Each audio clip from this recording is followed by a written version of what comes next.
the first state what we have taken is Hyderabad.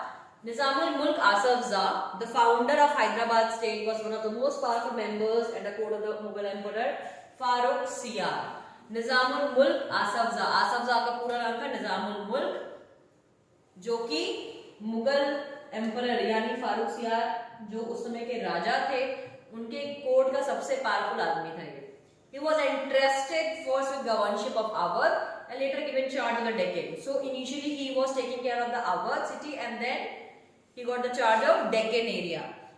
As the Mughal governor of the Deccan provinces during 1720 to 22, Asaf Jah had already gained control over its political and financial administration. Taking subsequent advantage of the turmoil in the Deccan and the competition amongst the court nobility, he gathered power in his hands and became the actual ruler of that region.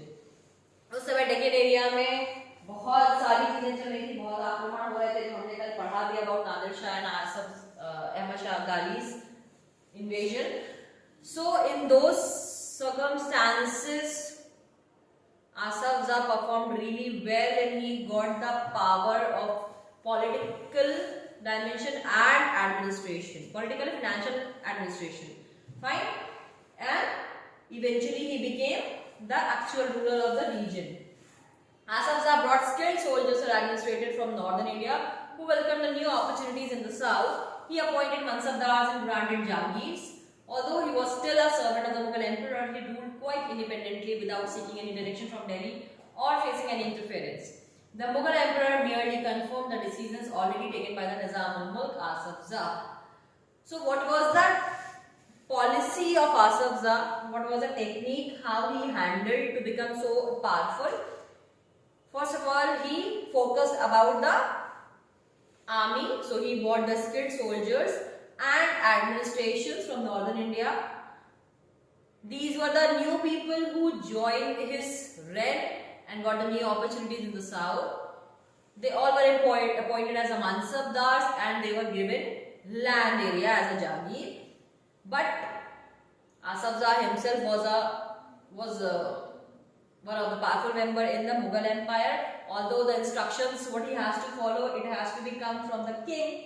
But as he was politically sound, he started ruling independently. And later on, Mughal Emperor himself confirmed that some of the decisions were taken by the Nizam-ul-Mulk Asaf Jah. The state of Hyderabad was constantly engaged in a struggle against the Marathas to the west and where the independent Telugu warrior chiefs, Nayakas of the plateau.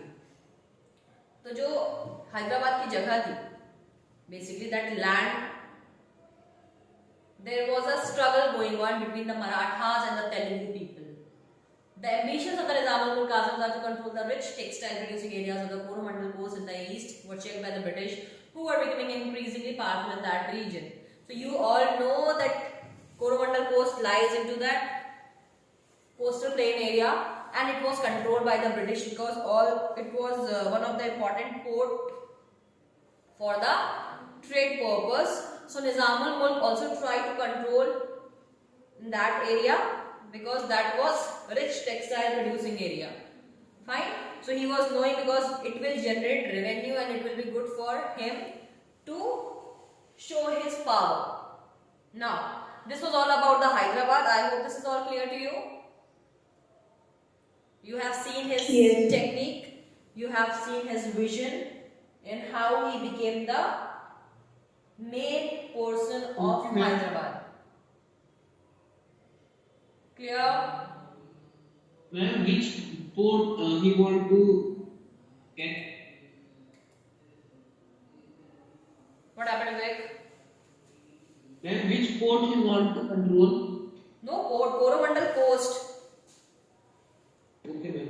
अगर आपने geography में coastal planes पढ़े हैं, those dark green areas, तो वहां पे coastal areas divided हैं, eastern Ghats and western Ghats. Got it? Basically जो पुडुचेरी एरिया है, समझ में आ गया? तो वो पूरा coastal area was governed by the Britishers. हमने कल नहीं, जब ये चैप्टर स्टार्ट किया तो we have seen some of the map Wait. Let me move to that map so that it will be more clear to you. Okay. देखिए. Can you see the map? Yes. Yes. Yes, ma'am. So this area where Pondicherry was governed by French, Fort St. David was governed by British. बात समझ में आई? Yes. So he Yes, ma'am. tried to capture these areas. Now, moving to the next big state, which is our state, Awadh. So as now we know the full name of Asafza is Nizamul Mulk Asafza. Everybody speak up. Repeat after me. Nizamul Mulk Asafza. Nizamul Mulk Asafza. Everybody.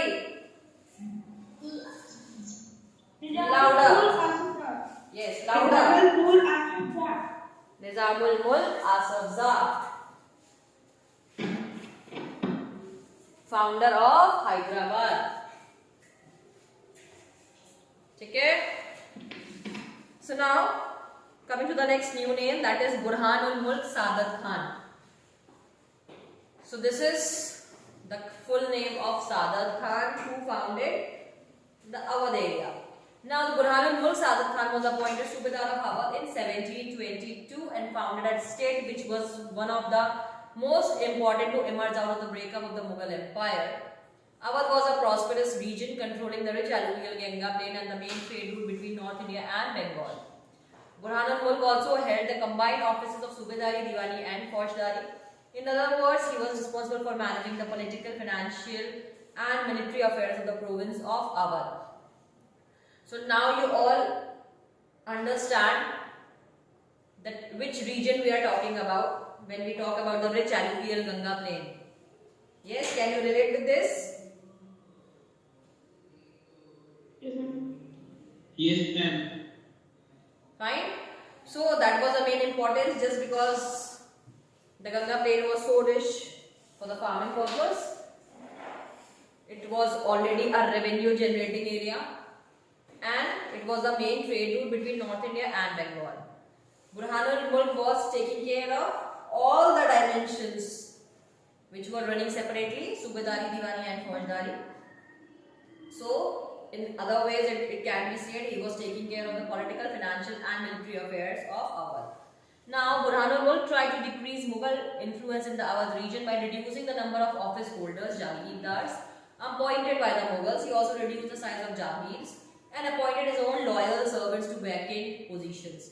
The accounts of Jagirdars were checked to prevent cheating and the revenues of all districts were reassessed by officials appointed by the Nawab's court. He seized a number of Rajput Jamindaris and agriculturally fertile lands of the Abbas of Rohilkhand.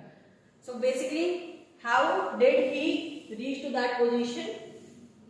The people who were appointed by the Mughal Emperor, Burhanul Mulk tried to remove them from their post, and those positions were given to the loyal people who were basically loyal to Sadat Khan. Got it? This was the first step he took, and then he appointed his officials who basically reassess the revenue which was coming out from the whole area, and basically his technique was to prevent cheating so that nobody can cheat with the money. Now the state depended on local bankers and mahajans for loans. It sold the right to collect tax to the highest bidders.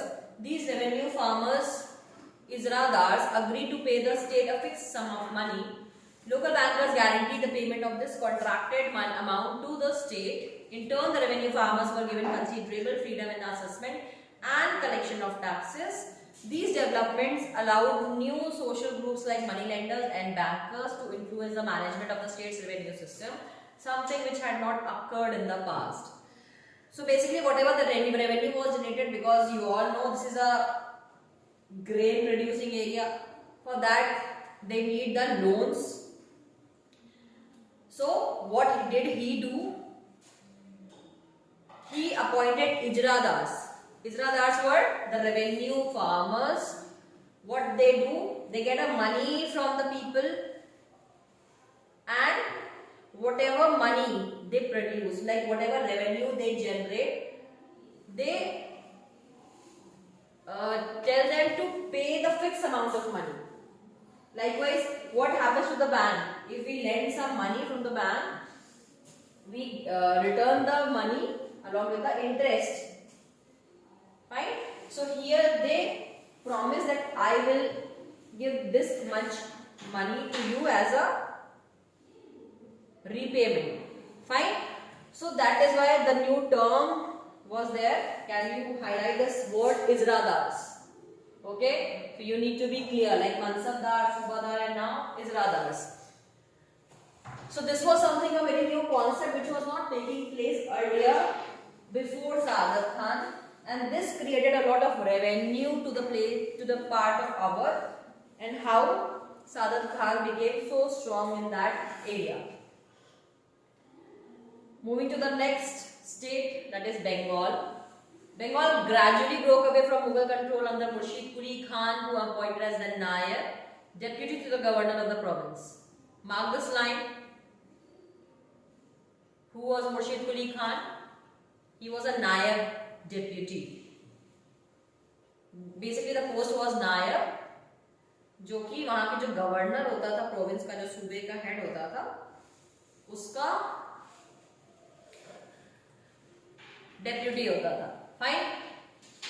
Although never a former Subadar, Murshid Quli Khan very quickly seized all the power that went with that office. Like the rulers of Hyderabad and Awadh, he also commanded the revenue administration of the state.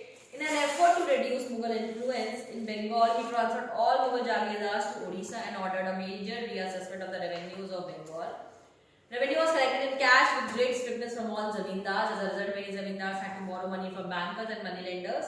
Those unable to pay were forced to sell their lands to larger zamindars.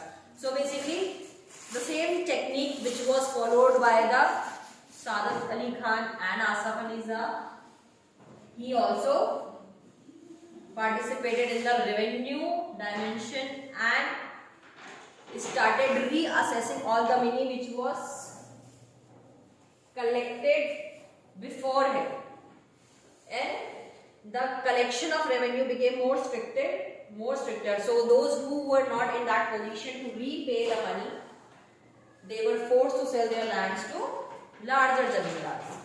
Now the formation of a regional state in 18th century Bengal therefore led to considerable change among the zamindars. The close connection between the state and the bankers, noticeable in Hyderabad and Awadh as well, was evident in Bengal under the ruler of Ali Vardi Khan. During his reign, the banking house of Jagat Seth became extremely prosperous. So basically, ये time बच्चों वो था जब महाजन, money lending, साहूकारी, this became the new profession and people started lending the money. उन्होंने लोगों ने उधार लेना शुरू किया, उधार में पैसा अपने बिजनेस को सेटअप करने के लिए. And because कोई interest और कोई basic institution तो था नहीं who was determining all the factors, how much percentage you are gonna give. So whatever money they were set to repay, this way they all started generating the revenue, and all these states became powerful. And one of the important banking house was Jagat Seth. He became extremely prosperous. If we take a bird's eye view, we can detect three common features among these states. बच्चों यहाँ से बहुत important है, highlighter रखिए अपने साथ में. इन तीनों स्टेट्स में क्या कॉमन चीजें देखने के लिए? Now we are classifying those things. Number one, though many of the larger states were established by erstwhile Mughal nobles, they were highly suspicious of some of the administrative systems that had inherited, in particularly the Jagirdari system. So जो पहले जिन्होंने basically इन states का establishment किया था, ये जो जागीरदारी system चला रहे थे, that was always into suspicion, यानी शक के दायरे में था जिस हिसाब से चीजें चल रही थी. यानी जो exact amount of money generate होनी चाहिए थी उन जागीर से, it was not fetching that much of money. Now second, their method of tax collection differed. Rather than relying upon the officers of the state, all three regimes contracted with revenue farmers for the collection of revenue. The practice of Izradari thoroughly disapproved of by the Mughals spread all over India in the 18th century. Their impact on the countryside differed considerably. इन्होंने क्या किया? The people who were collecting the money beforehand, so they stopped that and they started creating the new concept which was Izradar and Izradari. And these revenue farmers were collecting the money from all the farmers who were working around. So by this way there was no notion of cheating and conspiracy regarding the revenue generation. The third common feature in all these regional states was their emerging relationship with the rich bankers and merchants. These people lent money to revenue farmers, received land as security and collected tax from these lands through their own agents. Throughout India, the richest merchants and bankers were getting a stake in the new political order.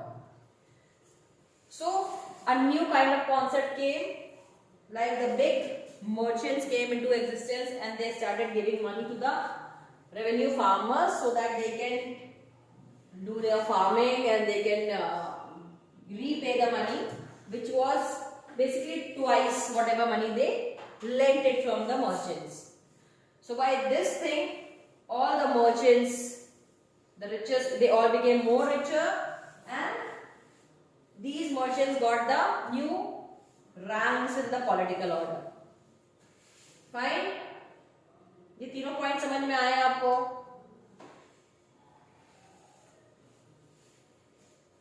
Yes, ma'am. बच्चों, are you all active? Yes, ma'am. Yes, ma'am. Yes. Ma'am, can you explain the third one again?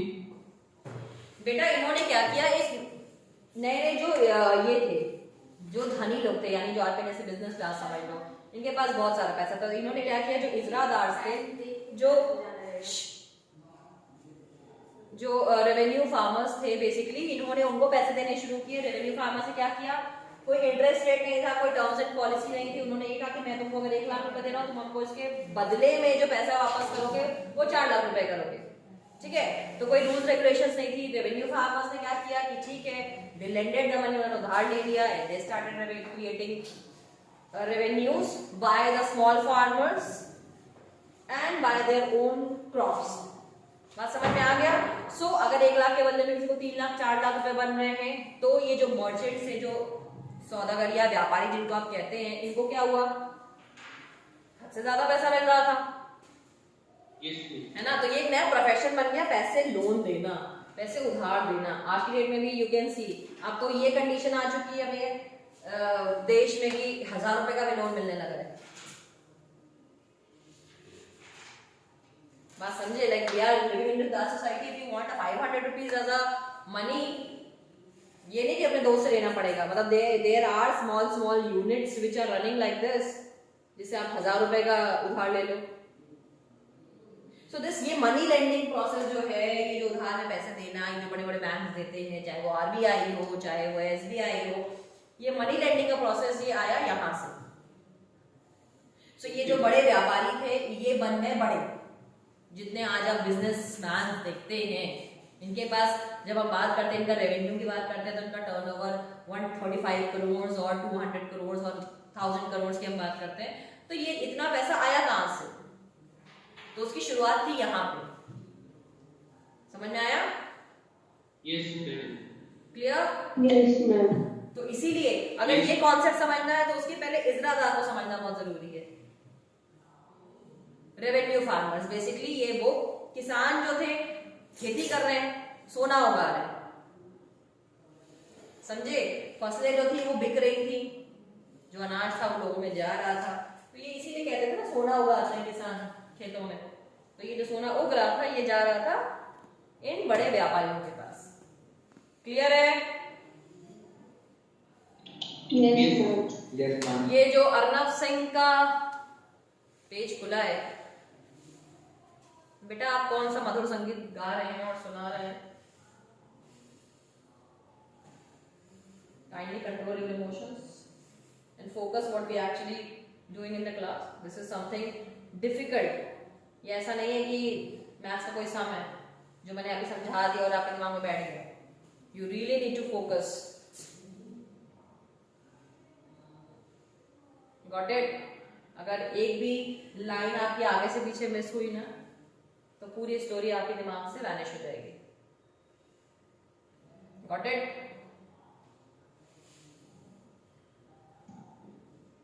Yes, क्या ma'am. है class?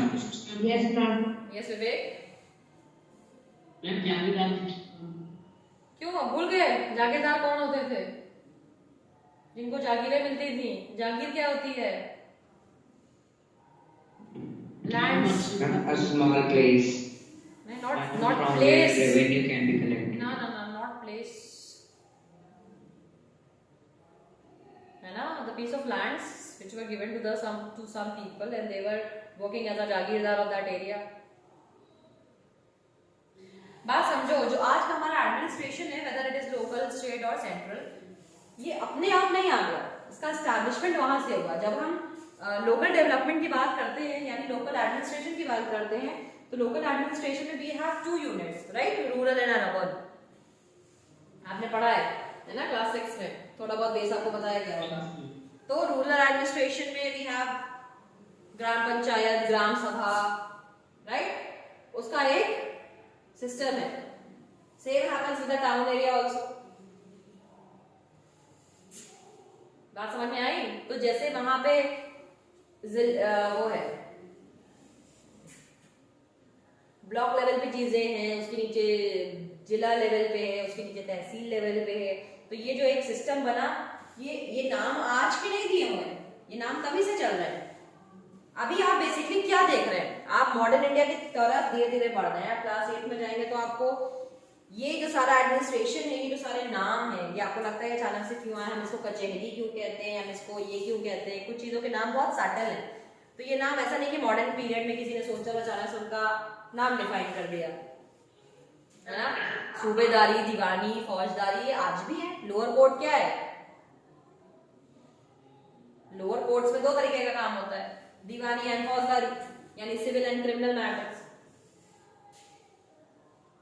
तो हिंदी में ये जो नाम है, ये नाम आया मेडिवल पीरियड में, जब हम धीरे धीरे एडमिनिस्ट्रेशन की तरफ बढ़ रहे हैं। क्योंकि अब आप देख रहे हैं स्टेट्स, और स्टेट में किस तरीके का हो रहा है एडमिनिस्ट्रेशन, तो ये बहुत इंपॉर्टेंट चीज है समझने के लिए। लेकिन इसका मतलब ये नहीं कि जो आपने पुराने कॉन्सेप्ट्स पढ़े वो दिमाग से निकाल दीजिए, क्योंकि ये शब्द बार बार आपके सामने आएंगे and you need to be very clear ये क्या है। और आपको पता है एग्जाम में मैं ऐसे क्वेश्चन हिट करती हूँ, ये जो टर्म बेस होते हैं, बिकॉज ये इंपॉर्टेंट है। तो बहुत सारे ऐसे टर्म्स हैं, अगर आप उनको हाईलाइट नहीं करते साथ में चल रहे तो you will be really getting confused.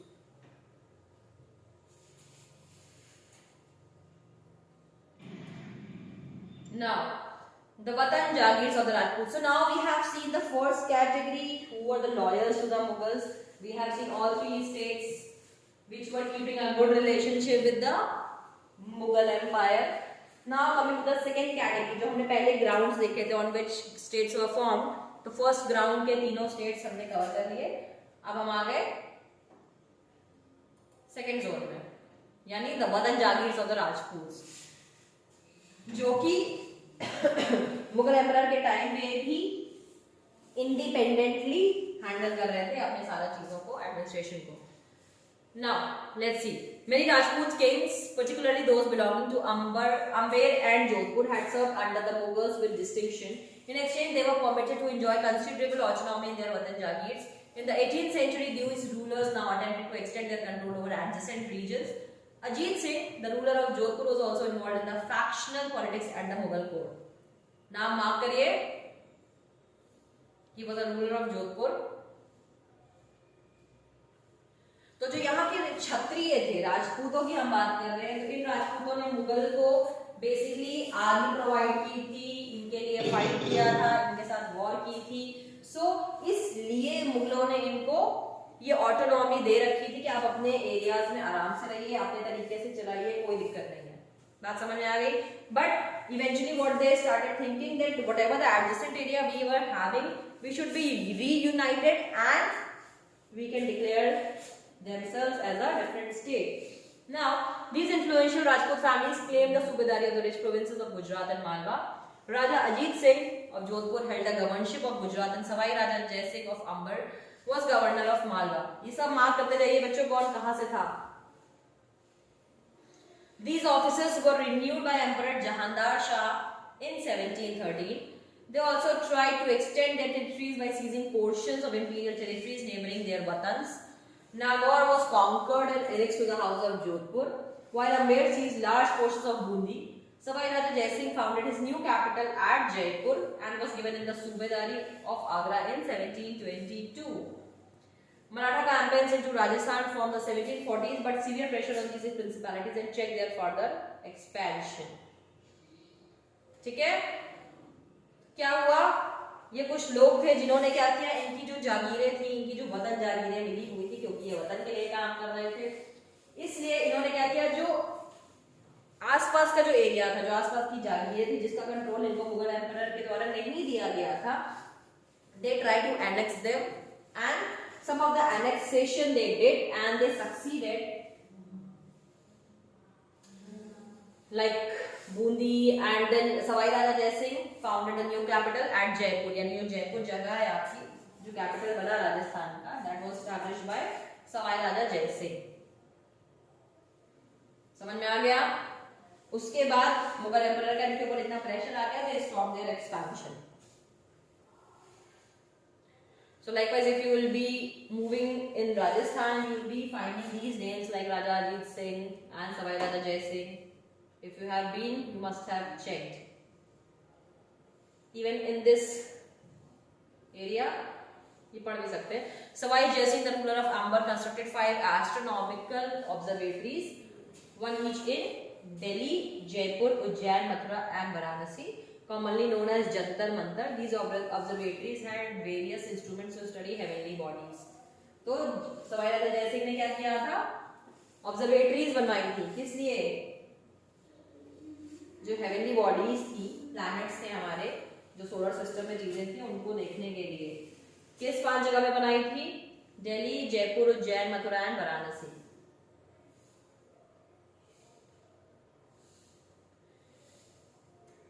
I am giving you 5 minutes. We still have 5 minutes.